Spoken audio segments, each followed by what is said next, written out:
Assalamualaikum warahmatullahi wabarakatuh. Kembali lagi bersama saya Teddy Putra Pertama Fadila. Saya Nabila Hairunisa di Enviro Podcast. Nah, kali ini kita bakal ngadain podcast kita yang kedua kali ya, Ted. Ya, karena yang pertama kita bareng komunitas Ruang Pangan. Tapi kalau kali ini kita bareng ada namanya gerakan 1000 pohon. Jadi kita bakal ngadirin teman-teman 1000 pohon nih ke sini. Tapi sebelumnya 1000 pohon itu apa ya? Gerakan apa tuh ya, Ted ya? Katanya sih gerakan menanam 1000 pohon tuh, Nap. Itu kan penting banget tuh. Iya, apalagi kita nih lingkungan ya, Ted ya. Pasti baik banget lah untuk lingkungan ya. Apalagi kita lihat di dunia sekarang ini kan kurang banget tuh pohon. Bener, pada udah udah gersang, udah jadi apartemen. Kita di sini gerah banget ya, iya, karena pohon nggak ada di sekitar kita ya. Iya. Nah, jadi mungkin teman-teman yang di rumah juga belum tahu banget nih gerakan 1000 pohon ini itu gerakan apa ya? Iya, bener banget tuh, Nap. Daripada kepo-kepo, bagus kita datengin aja ya pembicaranya ya. Bener lah. Tapi boleh nggak di-spill pembicara kita kali ini? Pembicara sih ganteng, baik. Pokoknya orangnya spontan aja lah. Jadi daripada kalian semua kepo, lebih bagus kita panggilin aja ya. Kepada Bang Raya, please welcome. Kita udah kedatangan tamu kita ada Bang Raya ya. Biasa dipanggil Bang Raya ya. Tapi lebih bagus kayaknya Bang Raya sendiri yang perkenalannya. Silahkan Bang. Apa aja nih perkenalannya? Nama, NIM, prodi, rumah, asal gitu Bang. Halo semuanya, perkenalkan nama saya Raya Febrian, biasa dipanggil Ray. Saat ini saya sedang melanjutkan studi teknik mesin saya di Institut Teknologi Sumatera semester 3. Berarti sama kita ya, Institut Teknologi Sumatera juga. Jadi sebelumnya di sini kita mau bahas sedikit nih ya Bang tentang gerakan 1000 pohon. Nah, sebelumnya di sini Bang Ray ini sendiri sebagai apa sih di gerakan 1000 pohon ini?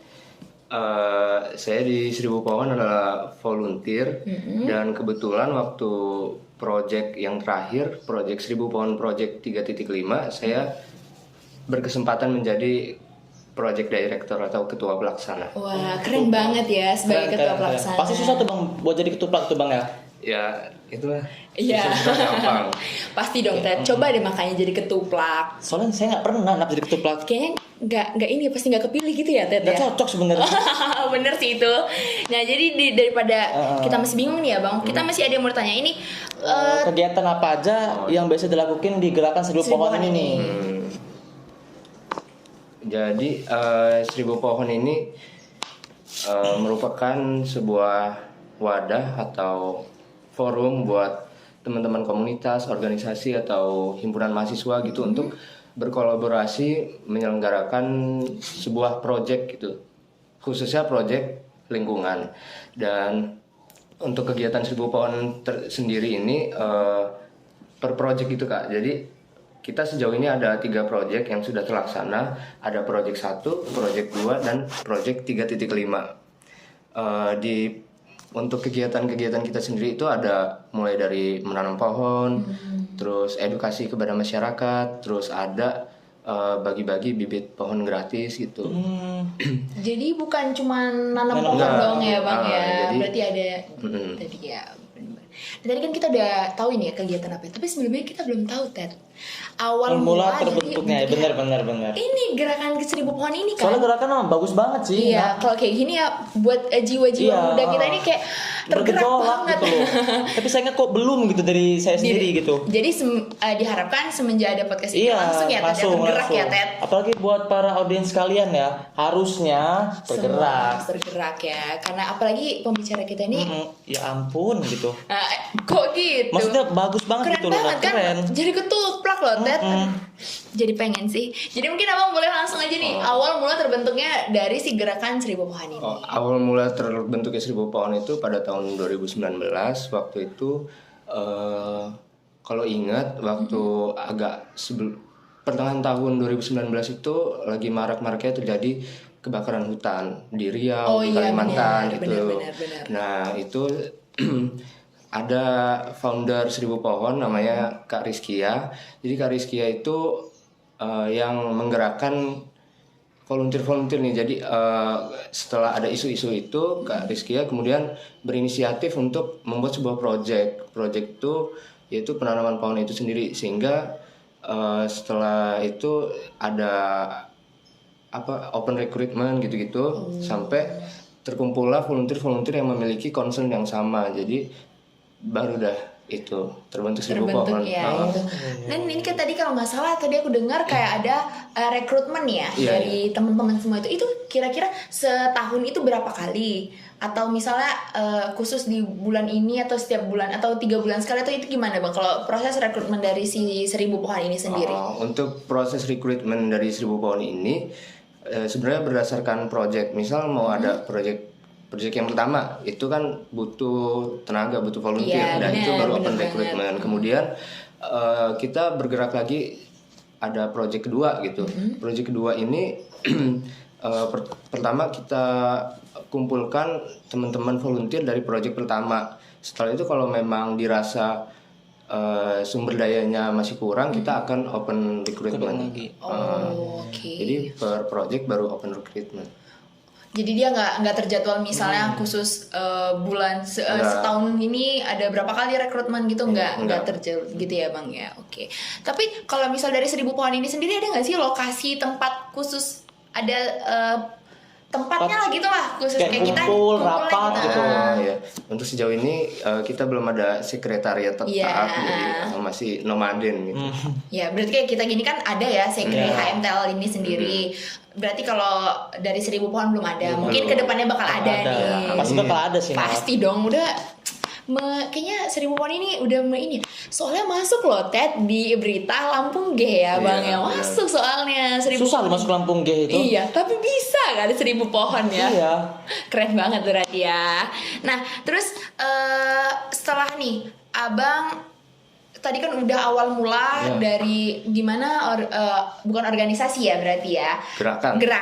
Gerakan ini kira-kira struktur organisasinya dari si Gerakan Seribu Pohon ini sendiri ada nggak Bang? Untuk struktur organisasi Seribu Pohon, karena kita hanya berupa gerakan, jadi di Seribu Pohon nggak ada struktur tetap, jadi bentuknya struktur kepanitiaan di tiap project gitu. Misal di project yang terakhir, project 3.5, saya sebagai ketua pelaksananya, baru saya membentuk ada sekretaris, bendahara, terus divisi-divisi gitu. Setelah project 3.5 selesai, ya sudah gitu bubar. Oke, berarti tergantung ketuplak ya Bang? Iya. Dia nggak ada kayak misalnya CEO, co-founder, ada yang istilahnya yang tetap di situ gitu, nggak ada gitu ya Bang? Nggak ada. Jadi sebenarnya bukan nggak ada ya, tapi setelah project itu selesai kita jadi sama-sama jadi volunteer lagi gitu, tanpa ada jabatan, kalau nggak ada project gitu. Jadi sama semua ya kembali lagi ya gitu Bang. Yang penting pernah ngerasain jadi pernah jadi ketuplak gitu. Mungkin kedepannya Teddy mungkin bisa nih ya. Amin. Harus. Tapi untuk bagi ketuplaknya itu Bang harus ganti-ganti orang apa boleh cuma satu orang aja gitu Bang yang jadi ketuplak itu?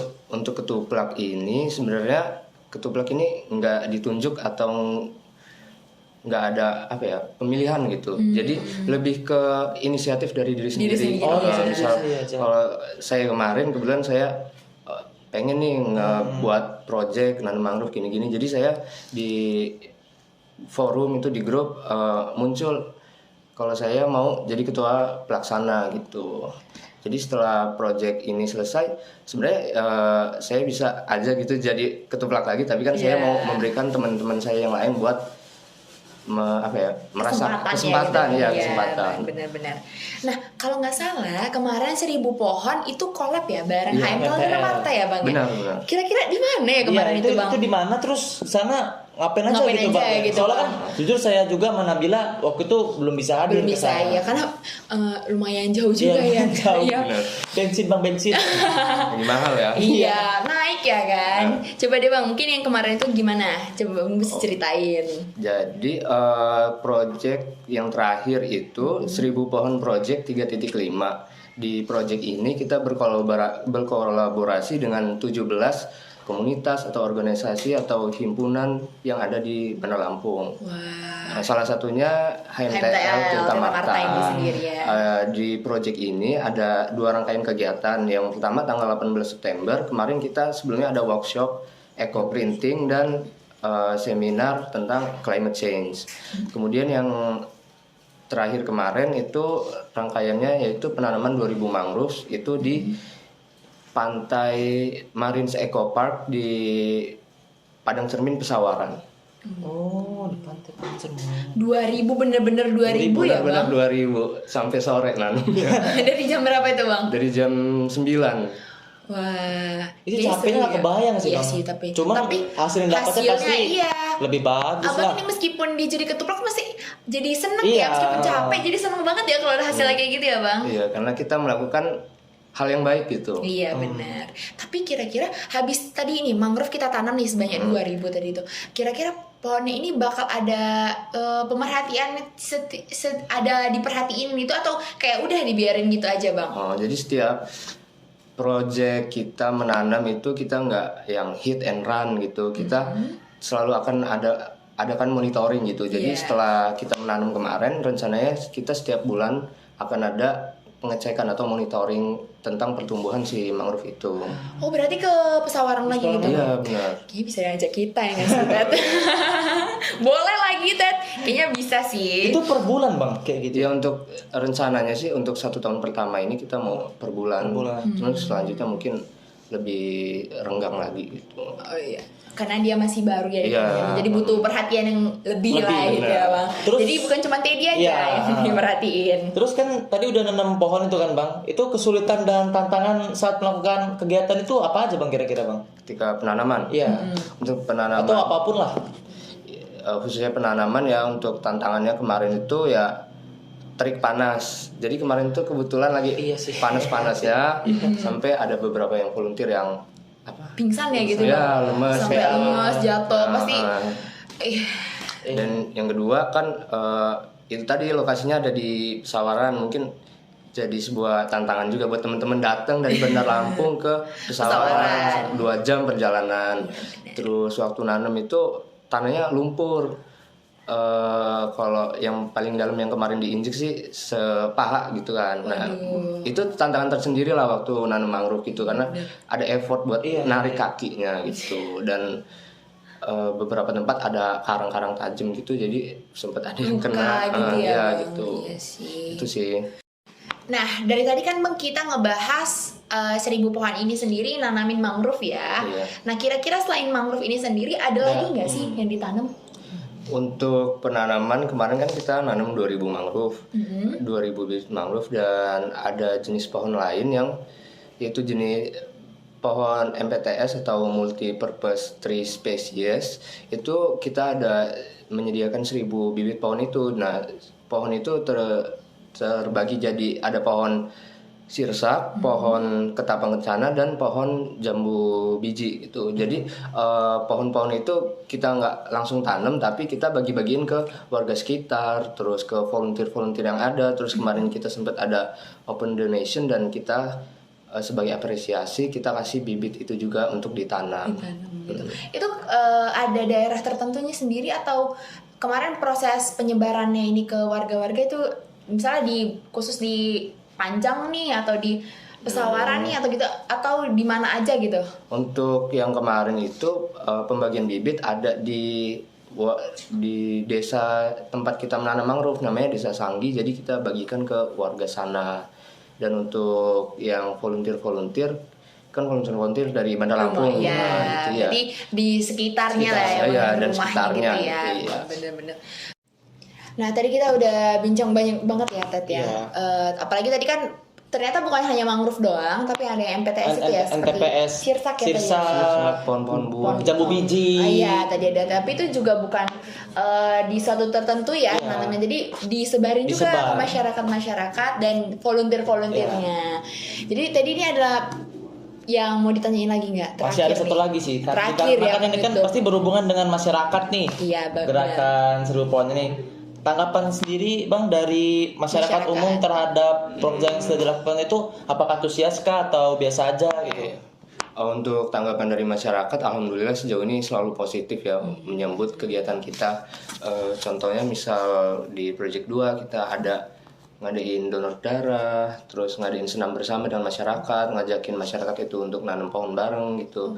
Dan itu masyarakat selalu antusias dan seneng gitu ngebantu kita. Terus yang terakhir kemarin kita juga ada cek kesehatan gratis gitu. Ya masyarakat excited lah untuk cek kesehatan gratis lagi gitu. Iya, Dan untuk itu juga kita kasih bibit-bibit buah gitu, mereka seneng. Ternyata bukan cuman pohon doang, berhubungan dengan pohon ya. Membantu masyarakat sekaligus Iya, ini. makanya Bagus pasti banget. antusiasnya harus Ya harus bagus banget lah. Bener-bener.